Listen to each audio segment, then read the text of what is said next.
Hello po mga kababayan, kamusta po kayong lahat? And once again, welcome back po sa another episode ng Simply Talkies Vlog. Ang pag-uusapan natin mga kababayan ay ito pong follow up po ito nung sinabi ng Pangulong Bongbong Marcos doon sa mga New People's Army. No? Kasi meron pong sinabi dito ang AFP at meron din pong isang move ang AFP, no?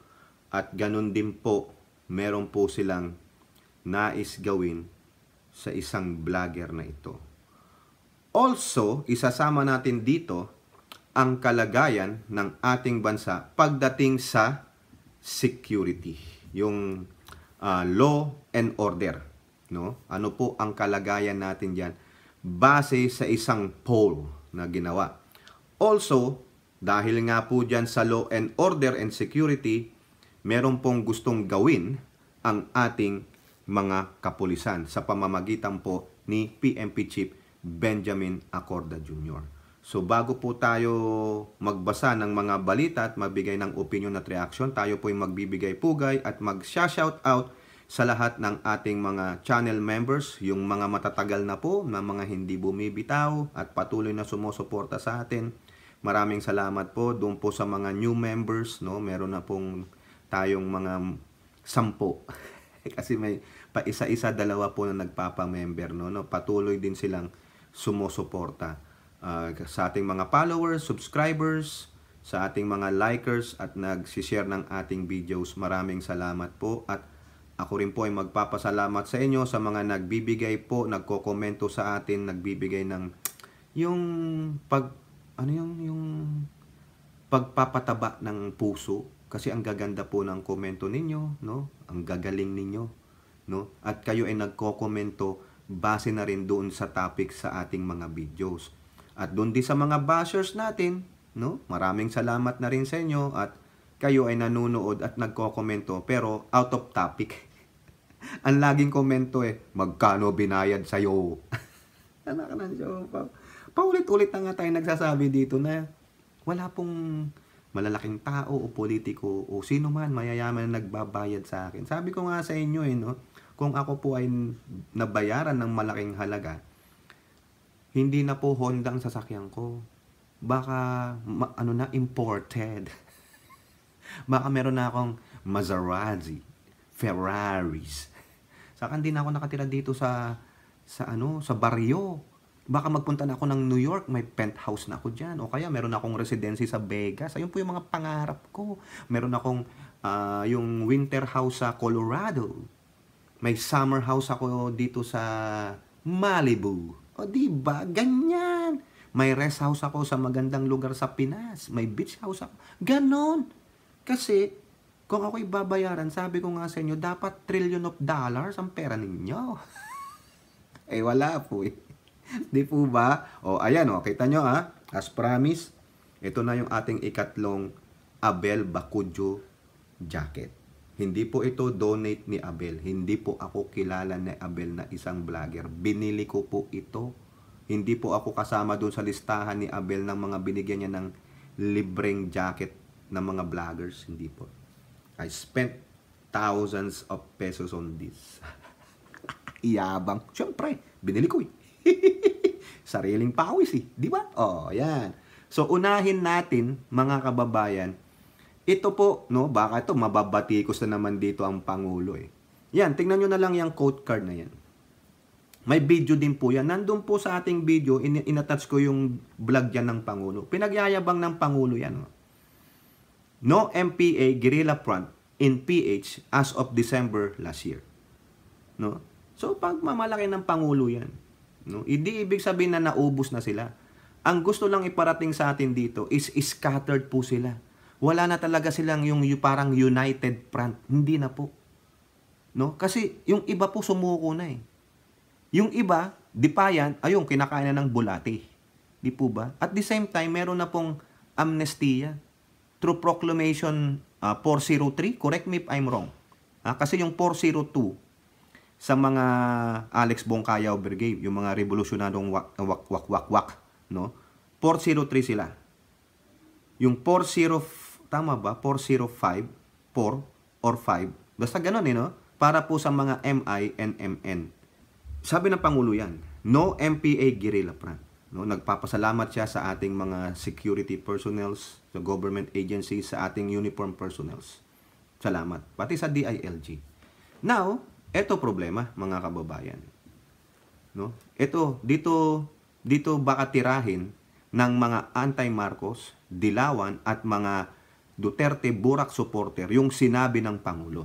O sasabihin nila, akala ko ba wala nang guerrilla front as of last year? Di po ba? O bakit? Eto, okay, magagalit sa akin. Nakita ko to, balita sa CNN. Ang sabi ng AFP, 13 numero ni Judas, weekend, mahina. NPA guerrilla fronts remaining in Philippines. So magtatanong kayo, bakit sinabi ng Pangulo na wala na? Ano ba sabi ng AFP? Weekend, mahina, wala na silang kapit, wala na silang lakas. Di po ba? Hindi porket nagbigay ng sinasabi ang AFP na 13 sila, ang numero ni Judas, bawal sa mga elevator, bawal sa mga buildings, numero 13. No? Inugnay pa sila sa mga Judas. Mga mahihinang Judas na grupo. No? Pero ang Pangulo, binalita niya na wala na. Ano ibig sabihin nun? Isa lang. Continue the good work of pursuing them. If they don't wanna give up, wave the white flag, continue pursuing them until they say, I give up. Ganun po yan. Yung sinasabi sa aking interpretasyon, ha? Pero iba po siguro magiging interpretasyon dito ng mga burak, no? Ng mga supporter ng anti-Marcos, Dilawan at Duterte. Sasabihin, sinungaling ang presidente ninyo. Hindi po sinungaling ang presidente namin. Dahil may intelligence report yan. Kung nagsisinungaling yan, no? Di-demanda ninyo. Sabihin nyo, libel yan. Libel. O, sino bang magdidemanda? Kayo? O yung mga teroristang grupo? Di ba? Sa akin sa aking opinion, this is sabi nga nung mga gago, saywara. Bakit? Kasi bakit? May pumiyok. May pumiyok. Hindi po AFP ang pumiyok dito. Bakit sila pipiyok sa kanilang commander-in-chief? Sinuportahan lang nila. Weekend. Mahina na sila. Numero pa ng Judas, nakita nyo? Hindi nyo nakita yung relationship. Sabi ng Pangulo, wala na. Wala na yun. Sabi naman ng AFP, mahina na sila. Judas nga sila Judas sa taong bayan, Judas sa prinsipyo, Judas sa kanilang pamilya, Judas sa ating bansa. Yan. Kaya nga 13. Kaya hindi ko pwedeng masamain yung sinabi ng Pangulo. The President said that confidently, telling us that this anak nila Judas ay tuluyan ng magagapi. Kasi sabi ng AFP, they are weakened. Wala na silang lakas. Wala na silang impluensya. Kasi even their leaders wants to have a peace talk. Pero nung sabi ng DND, ni Pangulo, okay, peace talks, pero walang ceasefire. Yan ang tinatawag nyong saywar. Di ba? O, sige. Sabi ng, pagbigyan natin ng AFP. Kasi sila rin may intel dyan. Di po ba? O. The AFP on Sunday said there are still 13 new People's Army guerrilla fronts scattered across the country but claim they have already lost their capabilities. No, pero kay Pangulong Bongbong Marcos, consider them as no more. Kasi I know you will pursue them and crumple them and crush them pag ayaw nilang sumuko. Di po ba? Yes, 13 weekend. Mahina na. Weak already. Oh, iyan ang weak na sinasabi nito. Iyan ang weak na pinangangalandakan nito. They are scattered over the country. Merong Luzon, Visayas, Mindanao. Ikaw naman, Colonel Medel Aguilar, alam na namin yan.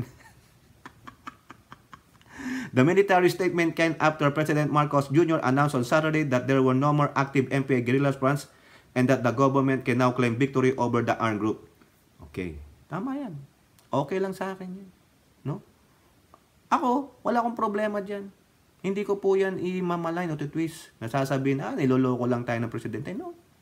I still support what the president said. Kasi ina-assure niya sa ating sambayan ng Pilipino na mga peace-loving at mahal natin ng kapwa natin Pilipino, hanggat maaari sana, wag na maglaban ng Pilipino sa Pilipino, wag nang umagos pa ang dugong Pilipino sa lupa.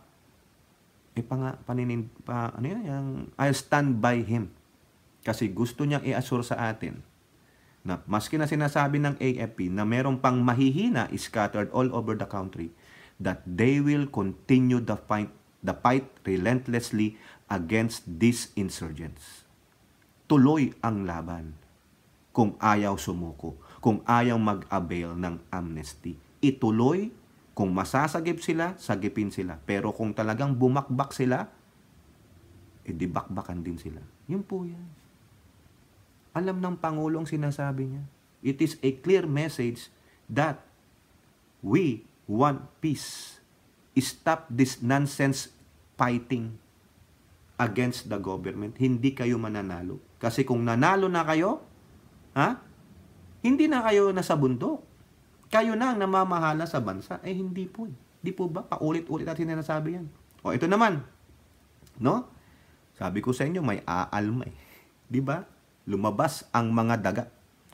The CPP described the president as being in dreamland. Nananaginip na sa, alam mo na yung dreamland? Nangangarap for making such a claim, adding that the MPA is far from defeated, according to a response sent to CNN Philippines on Sunday. O, ito pa.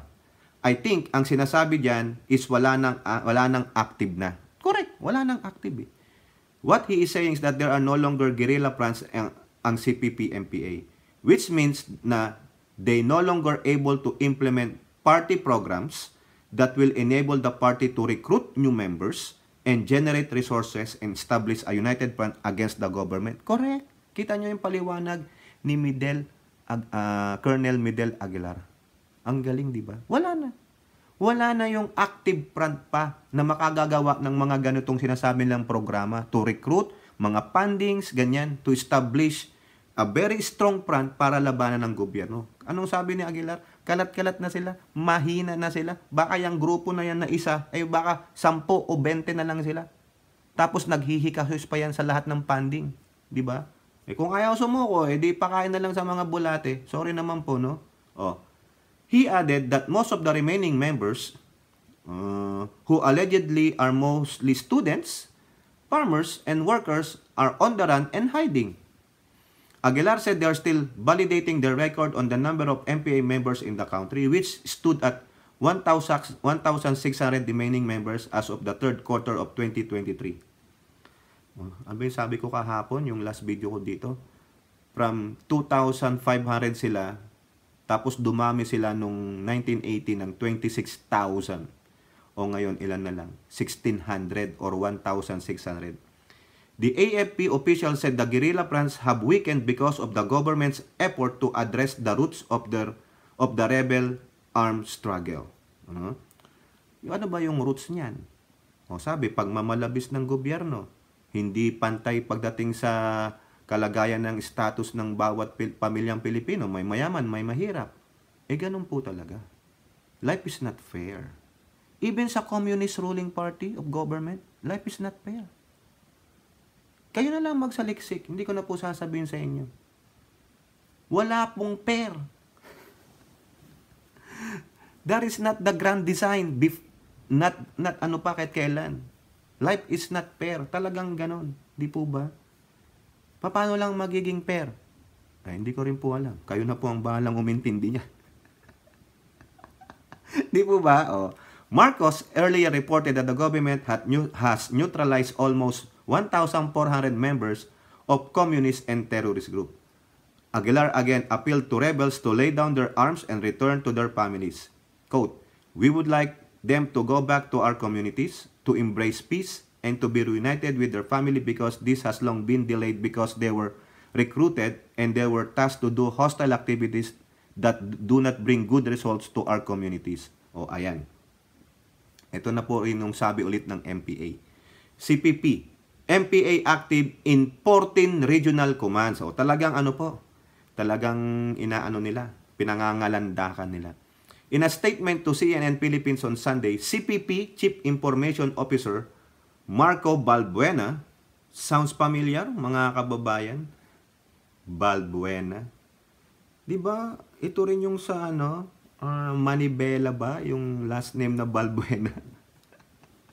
'Di ba? Claim that Marcos made the pronouncement to play to the desires of foreign investors whom he desperately wants to entice with promises of unlimited access to the country's land and natural resources. Balbuena said the party's armed wing remains active in 14 regional commands across the country, each with a number of guerrilla fronts. If Marcos' declarations were true, why it is that around 60 to 70,000 military and police combat troops for around 150 battalions of AFP and PNP counterinsurgency units remain deployed against the MPA across the country, he said. Why do they continue to squander hundreds of millions of pesos to drop bombs and fire their howitzers? Balbuena said the armed group has learned its lesson and it's determined to frustrate the offensive of the AFP. Ganun naman pala Di po ba? Kumbaga, ikaw Balbuena, sumama ka na rin dun sa bundok. O para ikaw na ang mag-lead sa kanila. Bakit ikaw pa ay nagdadaldal diyan? Ito po yung mga klase ng tao na isa sa mga anay sa atin. Ito yung mga klase ng tao na isa sa ayaw sa pagbabago. Kaya po tayo nasadlak, no? Sa hindi pag-usad sa ating bansa. Wala Lalong-lalo na sa kabulukan ng 1987 Constitution.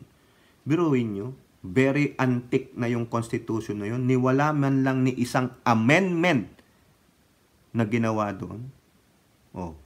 Ito, isa sa mga dahilan, cause, palagi na lang may nakikipaglaban, nakikipag-away, ayan. Sabi niya pa dito, the MPA continues to carry out guerrilla maneuvers to break out of the AFP encirclement, to quietly build a bigger mass base and expand its guerrilla plans. Wala. It will continue to mount tactical offensives to strike at the enemy's weak points. Enemy pa ngayon ang gobyerno. Sa bagay, enemy talaga naman nila yan. Sige nga, patotohanan mo nga yan. Tatakot ka, 60 to 70, so what? So, ibig sabihin, hindi pala kayo pwedeng encirclean. Hindi kayo pwedeng bantayan. Anong gusto mo? Lumabas na lang sila, bumaba na lang ng bundok. Yung mga kasundaluhan namin, hindi wag kayo sumuko, yun lang yan. Diba? Sa totoo lang, takot na rin yung Balbuena na yan Diba? Diyos mio, ewan ko sa inyo. Diba? Eto na. Labas tayo dyan. Sa mga ipis na yan, sa mga anay na yan, no? Sa politiko, AFP pa rin to, no? O kasama na ang PNP. Access of retired AFP, PNP officers to camps reportedly restricted amid distab rumors. Yan. Kumbaga, naghihigpit na po, no? Ang mga kampo sa mga paglabas-pasok access ng retired AFP, PNP officers. Magandang move naman yan kasi dinom nyo naman, may dalawa dyan na sinasabi pa nila na sila ay pumirma sa manifesto na umaayaw na sila sa pagsuporta sa Administrasyong Marcos. Ngayon, dahil sa kagaguhan ninyo, nadadamay yung ibang mga manitinong retired officials ng AFP at PNP. Ito po. The access of retired military and police officers to Camp Aguinaldo and Crame has reportedly been restricted amid rumors of a brewing destabilization attempt. Correct. Tama yan. Para po itong mga to no, na maglabas-masok, may access, freely come and go sila sa base, ay hindi makapag-recruit ng mga active personnel. Ayan po yan, saka makapag-gather ng intel. Quote, the issuance of stickers to retired officials for unhampered entry to all camps has allegedly been put on hold and under review in order to avoid any untoward incident. O yun, yung nakuha nilang mga scoop. Retired military and police officers were previously given unimpeded access to all camps, provided they have proper coordination. While ranking officials of both AFP and the PNP have quashed rumors of unrest among uniformed personnel, and Scooper said they are reportedly aggressive talks with promises made by certain individuals to soldiers and the police. Ay, patuloy pa rin pala ito. No? Ito po yung sabi nung marites ng politiko, Scooper. No? The Scooper declined to elaborate on the supposed promise made to the uniformed personnel but said it was the usual. Ay, nako! Police and soldiers, however, appear to be indifferent to the supposed advances made by retired officers. Bakit kami susunod sa retired? This is now our time to serve. Huwag na kami idamay dyan. Correct! Tama! Tama po kung sino po nagsabi nito. Correct. Di po ba? Former President Duterte has denied any involvement in the supposed destabilization attempts against the Marcos administration. Kumbaga, buka ng bibig, pero kabig ng dibdib. Malay nyo. Sinasabi niya lang yan, pero iba ang nasa isip. The AFP and PNP have affirmed their loyalty to the Constitution. Mabuti nga yan. Tama lang yan. No? Na kahit papano, at least, merong tumitingin sa mga ito. Lalong-lalo yung dalawa dyan, di ba? Si Captain daw. Captain Indalipe Enrique. Tapos si Brigadier General Johnny Macanas o Macanyas, di ba? Nasabi niya, meron daw mga, ayan, buti nga sa inyo. Ngayon, eto, magandang balita. Sa Manila Standard. Tandaan nyo si Johnny Macanas, di ba? Siya yung nagsasabing pulburon, minions pala ni Maharlika. Ayan, di ba, na demanda pa siya ni PNP Chief Acorda Jr. Ngayon, ano ang sabi ng AFP naman sa kanya? AFP eyes sanctions, plural, versus Macanas. Macanas pala, yari ka ngayon. Sana tanggalan ng pensyon. The military is studying possible action against a retired Army general behind a video on alleged lang naman, destabilization plot against President Marcos. Innocent until proven guilty. Kaya nga po, alleged. This after PNP Chief General Benjamin Acorda Jr. filed a complaint against retired Army Brigadier General Johnny Laksamana Macanas, who uploaded the video on his YouTube page, The General's Opinion. Binabasa ko lang ito, ha? The video shows photos of Acorda and AFP Chief Staff Romeo Browner Jr. insinuating links between the military and police top brass to an alleged plot to convince Marcos to resign. Ito po ang sabi ni AFP Chief Colonel AFP spokesperson, Colonel Midel Aguilar. We are confident that the active military personnel are professional and will follow the chain of command. We can assure the public that we are solid and united and we will continue. We will focus on our mission. Do not involve us with this alleged plot. Yan. It hurts me that there are people who will sow disinformation just to make their blogs go viral, sabi ni Acorda. Macanas, in a video posted Tuesday that appeared to be a response to Acorda's complaint, said he was slightly alarmed of the raps filed against him as he described his situation as David and Goliath battle. Ito yung totoong nasa dreamland, mga kababayan, lalalan.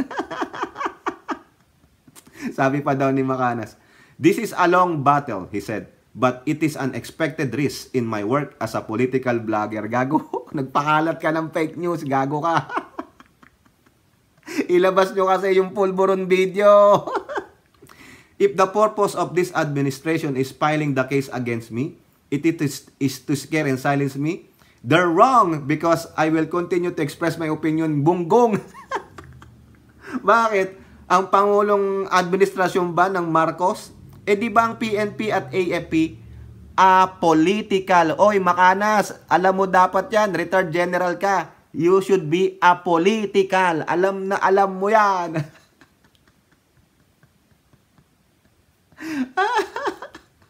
Ito pa, PNP Public Information Officer Colonel Jim Fajardo said, Macanas violated the law when he used the photograph of Acorda. Yun ang hindi niya naintindihan eh. Nandun nga yun sa yung binlag natin na ano ba yung Revised Penal Code, Article 154. Hindi niya naintindihan yung ginawa niya. Doon sa title niya, sa title niya, kumbaga, may malicious ba doon? Pero doon sa picture, may malicious din pala doon sa title kasi mga general daw. Pinagre-resign si Marcos. Tapos ang nakalagay na picture, yung dalawang ang mga leader ng uniform personnel, tapos si Pangulo. Ano insinuation mo doon sa tao, sa mga tao? Ay, si Acorda saka si Browner, sila pala ang leader ng destabilization. Di ba ganun ang iisipin ng tao? Gago ka kasi hindi mo naintindihan yung pinaggagawa mo kasi di ba classic textbook yan ni Hitad na idol mo. Si Hitad nga nagpapakita ng picture na sabi niyang smuggler si Lisa by showing a picture, nakatabi lang ni Lisa o kasama niya sa picture yung Michael Mann na sinasabi daw ninyong smuggler. Di sana kung smuggler yung Michael Mann, nakulong na yan.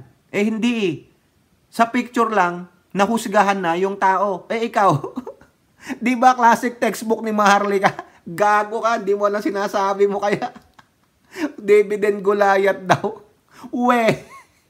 Gago, self-defense ka na lang. Huwag mo nang gamitin yung Biblia because that's anong tawag nila doon? Kasinungalingan, no? Pinalalakas lang yung loob mo. Pero ikaw, hindi ka kakatigan ng Diyos, gunggong. You blaspheme the Lord. Unang-una, you said you're a Christian. Tapos kung walang katotohanan, fake news, gago. Sabi pa ni Fajardo, if he sees that he has a right to use the name and image of a person without his express opinion, that is his opinion. But in the eyes of the law, there is an obvious violation of existing laws. Tanga nga yan eh. Kaya ngayon, may possible sanction siya, AFP. Ano kaya ang gagawin ng AFP? Mag-combine na kayo ng board. Actually, sabi ng isang friend ko, baka nga pwede siyang i-recall, no? Kung ano po yung ng AFP sa atin, di ba? Retired general siya. Baka pwede siyang i-recall in active service, tapos i-court martial siya. Tama, mali. Kayo dyan, kayo pong may mga active or retired military. Tama po ba yung sabi ng friend ko na, wala po akong alam yun. Sabi niya lang, baka pwedeng i-recall si Macanas ng militar, ng AFP, in service. Kasi retired naman siya, pwede siyang i-recall. Tapos, sabi ko naman, tapos i-court martial siya. Ito, labas tayo doon. Ito naman, sabi ng PMP. Ito, maraming magngingit-ngit na naman dito. Nasaan na yung law and order? Lalo na yung mga taga doon sa mga nagkakakapit sa mga inchik. Samahan ng mga nagkakakapit sa inchik. GMA News Online. PH has third highest law and order index score among Southeast Asian countries in Gallup poll. Sabi ng PMP, the Philippines obtained the highest law and order index score among Southeast Asian nation o countries. Based on Gallup's Global Law and Order 2023 report, the Philippines earned a score of 86, the third best in the region behind Vietnam and Indonesia. As for other Southeast Asian countries included in the study, Malaysia scored 85, Cambodia have 83, Laos have 81, Thailand had 78, and Myanmar has 66. Medyo magulo po dyan sa bansang Myanmar.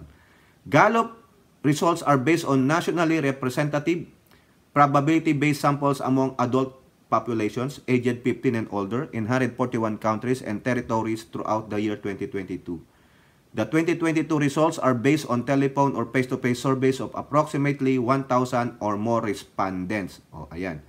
In a statement, the PMP said, the report highlights that the Philippines has secured the position of the third safest country in Southeast Asia, boosting an impressive index score of 86. O, yan. Safest. Third safest country. Ha?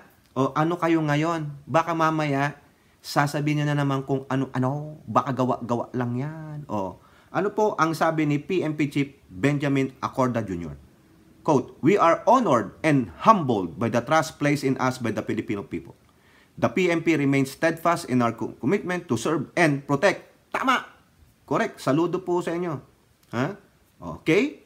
So now, dahil din dyan, no, doon sa sinabi ni PMP Chief Acorda, eto pa, dagdag na natin to mga kababayan. Sa headline ng Philstar Global, PMP Chief vows to intensify anti-crime efforts. Vows, the word vows, promise. Nangangako siya na i-intensify pa nila ang paglaban sa mga krimen. Diba? After a recent survey showed that the Philippines is the third safest country in Southeast Asia, the PMP yesterday vowed to intensify anti-criminality operation and strengthen partnership with communities. O, tama. Correct. Kaya, it's a moral boosting. Moral booster. O, tama. Mga word ko, mukhang mga palpak na yata yung mga word natin. Pagpasensya nyo na mga kabayan. Sabi ko sa inyo, hindi tayo magaling sa English. No? Nagpapataas po ng moral. Ayan, ng ating mga kapulisan.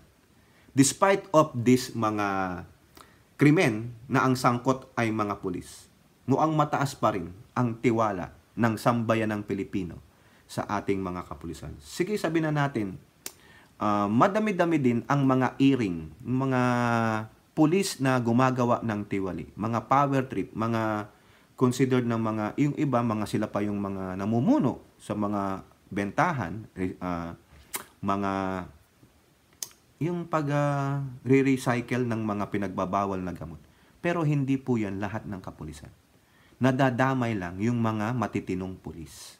Kaya, at least, itong DILG natin, marami po ang natanggal na mga kapulisan. I think marami sana na-dismiss eh. No? Mga, kahit na anong mga crimes, at least, marami. I think 177, correct me if I'm wrong. No? Nakaka-moral boosting yan. Nakaka-uplift. Kaya dapat itong mga pulis, no? Since, alam nyo, tinaasan na kayo ng sahod ng dati ninyong Pangulong Pauline From Grace. Bakit patuloy pa rin kayo, yung iba sa inyo, gumagawa ng mali? Kasi, yung mga yan, hindi na iniisip yung pagiging pulis nila.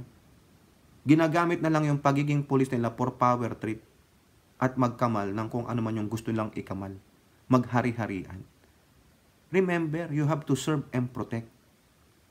Hindi yung kayo ang pagsisilbihan. Hindi kayo yung pro-protektahan. Pinasok nyo pong profession yan. So therefore, you have to do what is the mandate of the Philippine National Police. Magsilbi sa bayan ng tapat. O ngayon, kung kulang ang sahod nyo, anong dahilan? Ano dahilan? Bakit kulang ang sahod ninyo, benepisyo ninyo? Ano dahilan? Di po ba? Dahil ba mababaranggo? O ano? Ano pa? Ganun po talaga. No? Kung may problema, idulog nyo sa ating PMP government, yung pamunuan. Di po ba? Okay? So, ang ganda po niya, mga kababayan. No? This is a very good one. No? Hindi ko na po babasahin dito kasi naandun po pa sa ibang report sa ibaba ay may about destabilization and the numbers. No? What I want you to look at is this, na dahil dun sa ulat ng Gallup poll that we are the third safest country sa law and order sa buong Southeast Asian countries, third tayo. We gathered about 86%. Salamat sa mga netizen na nata-survey. No? At least, ipakita ng PMP, no? Na we can trust you that you will do a better job protecting no, yung mga kababayan nyo against criminalities. Dito ba? Huwag kayong yung mag-EAJK, no. Buhayin ninyo para sila ay managot sa batas. Di po ba? Huwag kayong gagaya dun sa mga nagtotokhang-tokhang na nag-EAJK. Kasi ang sabi ng Pangulo, holistic approach. Kung pwedeng i-rehab, i-rehab. Di po ba? Hindi lang sa pinagbabawal na gamot, kundi sa pagiging kriminal. Yan po yan. Di po ba? Kayo po, ano pong masasabi niyo dyan, yung sa mga guerrilla front ng mga teroristang IPIS na MPA, no? At yung kay Macanas, no, naghigpit na po ang mga kampo ng militar at kapulisan. Si Macanas, pinag-iisipang isanction ng AFP. At eto nga po, napakagandang balita pagdating sa law and order. Pangatlo po tayo sa safest country among the Southeast Asian countries. At nangangako naman po ang PNP chief natin na si PNP Chief Benjamin Acorda Jr. because of that good showing sa Gallup poll na tayo ay third safest, lalo pa nilang pag-iintingin ang pagsugpo sa mga sa law and order at criminality sa ating bansa. Sa mga iring policeman, tigil nyo na po yan. No? It's about time na magkaroon na tayo ng total peace and order, no? Kapayapaan, kaayusan, at kasaganaan. Tama na po yun. Papasok na tayo ng 24th centuries, ganun pa rin tayo. No? Tulad ng constitution natin, antik na. Naisingit pa. No? O kayo po, ano po inyong masasabi? Comment down below and don't forget to like and share. Hope to see you on the next videos. Bye-bye. God bless.